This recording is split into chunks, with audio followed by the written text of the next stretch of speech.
केमिति पालन करिवे काली हेबाकु थिबा चंद्रग्रहण। पारादीप काली लागिबाकु थिबा चंद्रग्रहण को किपरि पालन करिवे से बाबद कौन कहिसेंति आसंतु जानिबा ज्योतिर्विद योगगुरु ओ कथावाचक तापस महाराजंक ठारे। कालीर चंद्रग्रहण समय कौन करवा कौन न करवा कालीर ग्रहण को नहीं कौन रही रीतिनीति और सविशेष तथ्य। पारादीपरू पुरुषोत्तम शतपथी रिपोर्ट क्रांतिधारा न्यूज। जगन्नाथ जय जगन्नाथ जय जगन्नाथ। फाल्गुन शुक्लपक्ष पूर्णमी काली होउछंती दोल पूर्णिमा। यही दोल पूर्णिमा रे संगठित होउछंती केतुग्रस्त ग्रस्तोदय चंद्रग्रहण। यही चंद्रग्रहण सुस्थ व्यक्ति साधक मानक योगी मानक एक अद्भुत समय, एक अमूल्य समय, ये होचंती साधनार समय। तेणु आम प्रथमे जानिबा चंद्रग्रहणर 9 घंटा पूर्वर सूतक लगी थांती। काली दिन 3 घंटिका 20 मिनिट रे चंद्रग्रहण संगठित होउथिबा बेले तार 9 घंटा पूर्वर माने काली सकाळ माने मंगलवार काली दोल पूर्णिमार सकाळ 6:20 ठारू पाकत्याग हेबे आ देवनीति मध्य निषेध करा जाइछंती।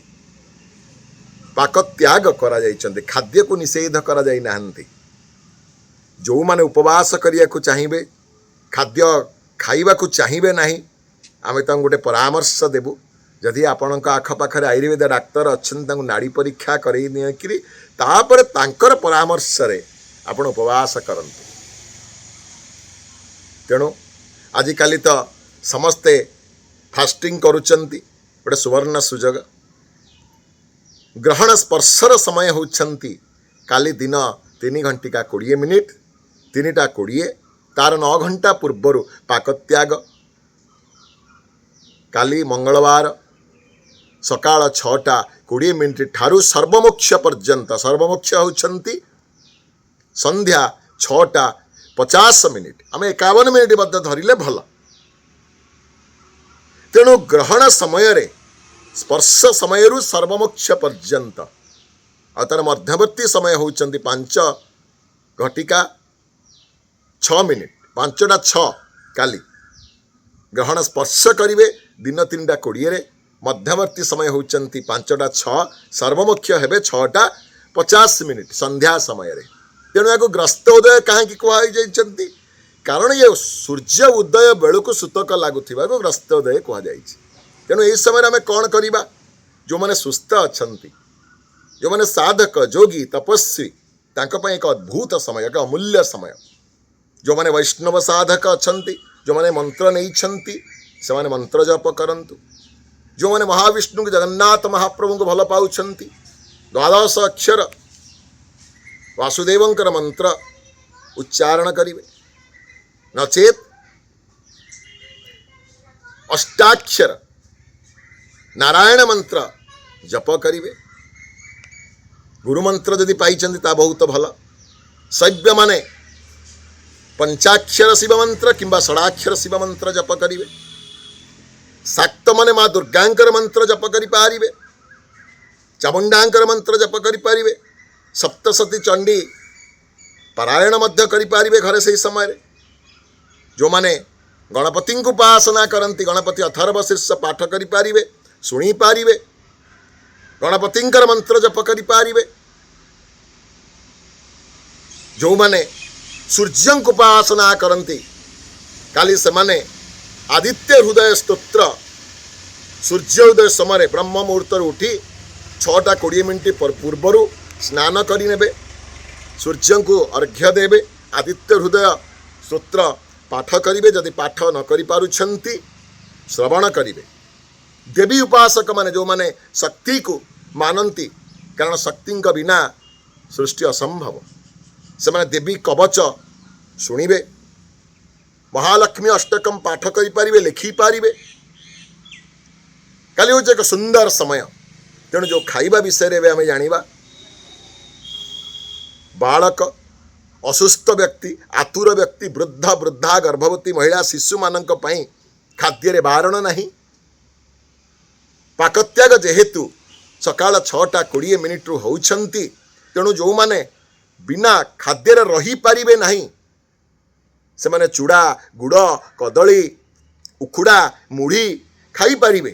କିନ୍ତୁ ଆଉ ଗୋଟେ କଥା କହିବା, ଗ୍ରହଣ ସ୍ପର୍ଶ ସମୟରୁ ସର୍ବମୋକ୍ଷ ପର୍ଯ୍ୟନ୍ତ ଯଦି ରହିପାରିବେ ଖାଦ୍ୟ ନ ନେଇ ରହିପାରନ୍ତୁ। ଏହା ହେଉଛି ସାଧନାର ସମୟ, ସୁନ୍ଦର ସମୟ, ଡରିବାର ଆବଶ୍ୟକ ନାହିଁ। କାଲି ଗ୍ରସ୍ତୋଦୟ ଚନ୍ଦ୍ରଗ୍ରହଣରେ ଆପଣମାନେ ଯେତେବେଳେ ସାଧକମାନେ ଅଛନ୍ତି, ସୁସ୍ଥ ଅଛନ୍ତି, ଯେତେବେଳେ ଗ୍ରହଣ ସ୍ପର୍ଶ କରିବେ, ସକାଳ 3:20 ସ୍ନାନାଦି ଶୌଚାଦି କ୍ରିୟା ସାରିଦେବେ, ସ୍ନାନ କରିଦେବେ। କେଉଁଠି ସ୍ନାନ କରିବେ? ଯଦି ଆପଣ ତୀର୍ଥରେ ଅଛନ୍ତି,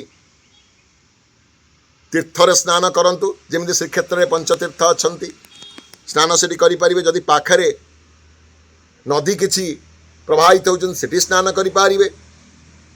ଯଦି କିଛି ନାହିଁ, ଆପଣ ଘରେ ଅଛନ୍ତି, ଗଙ୍ଗା ଜଳ ସିଞ୍ଚନ କରି ସେଠି ମଧ୍ୟ ସ୍ନାନ କରିପାରିବେ। ଗ୍ରହଣ ସ୍ପର୍ଶ ସମୟରେ ସ୍ନାନ କରିବେ। ସର୍ବମୋକ୍ଷ ହେଲା ପରେ ସ୍ନାନ କରି ଯେଉଁମାନେ ଦେବନୀତି କରିବେ, ପଇତା ଜନାଇକୁ ପରିବର୍ତ୍ତନ କରିକି ଦେବନୀତି କରିବେ। ପଇତା ଚେଞ୍ଜ କରିସାରିଲା ପରେ ଦେବନୀତି ପରେ ରୋଷ କାର୍ଯ୍ୟ ହେବ, ରାନ୍ଧିକିରି କାଲି ଖାଇପାରିବେ। ଏତିକି କହିବା। ଇଏ ଚନ୍ଦ୍ରଗ୍ରହଣ ଆପଣଙ୍କ ପାଇଁ ଆନନ୍ଦ ଉଲ୍ଲାସ ଆଣିଦେଉ। ଆପଣ ସାଧନା ମାର୍ଗରେ ରୁହନ୍ତୁ, ଜପ ତପ ଧ୍ୟାନ କରନ୍ତୁ। ସାଧକମାନେ ସୂର୍ଯ୍ୟ ନମସ୍କାର କରନ୍ତୁ, କାରଣ ସିଂହ ରାଶିରେ ଲାଗୁଛନ୍ତି କାଲି ଗ୍ରହଣ। ଚନ୍ଦ୍ରମା କେତୁଙ୍କ ସହିତ ଯୁକ୍ତ ହେଉଛନ୍ତି। ପୂର୍ବ ଫାଲ୍ଗୁନୀ ନକ୍ଷତ୍ରରେ ଲାଗୁଥିବାରୁ ପୂର୍ବ ଫାଲ୍ଗୁନୀ ନକ୍ଷତ୍ରର ଗ୍ରହ ହେଉଛନ୍ତି ଶୁକ୍ର। ତେଣୁ ସବୁ ସାଧକ ସୂର୍ଯ୍ୟ ନମସ୍କାର କରନ୍ତୁ। ସୂର୍ଯ୍ୟ ନମସ୍କାରର ମନ୍ତ୍ର ମଧ୍ୟ ଅଛନ୍ତି। ଦେବୀ କବଚ ପାଠ କରନ୍ତୁ ବା ଶୁଣନ୍ତୁ। ମହାଲକ୍ଷ୍ମୀ ଅଷ୍ଟକମ୍ ପାଠ କରନ୍ତୁ, ଶୁଣନ୍ତୁ ବା ଲେଖିପାରିଲେ ଆହୁରି ଭଲ। ଯେଉଁମାନେ ଓମ୍ ନମୋ ଭଗବତେ ବାସୁଦେବାୟ ଜପ କରିବେ କରିପାରିବେ। ଓମ୍ ନମୋ ନାରାୟଣ ଜପ କରିବେ କରିପାରିବେ। ଯାହାକୁ ଯିଏ ଇଷ୍ଟ ସେମାନଙ୍କ ମନ୍ତ୍ର ଜପ କରିପାରିବେ। ଯଦି କିଛି ଆପଣଙ୍କୁ ଜଣା ନାହିଁ, କିଛି ଜାଣିନାହାନ୍ତି, ଓମ୍ ନମଃ ଶିବାୟ, ଓମ୍ ନମଃ ଶିବାୟ, ଓମ୍ ନମଃ ଶିବାୟ ଗ୍ରହଣ ସମୟରେ ଜପ କରି ଚାଲନ୍ତୁ। ଜୟ ଜଗନ୍ନାଥ, ଜୟ ଜଗନ୍ନାଥ, ଜୟ ଜଗନ୍ନାଥ।